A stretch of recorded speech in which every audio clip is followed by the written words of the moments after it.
Welcome back to another technical deep dive here in the debug zone. Today we're tackling a big question and breaking it down with insights from other users. Hopefully this clears up some misconceptions and helps you get the answer you need. So buckle up, stay a little curious, and let's jump right in.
And that's a wrap.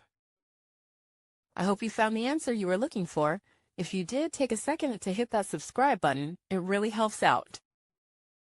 And let me know in the comments which solution worked best for you. See you next time in the debug zone.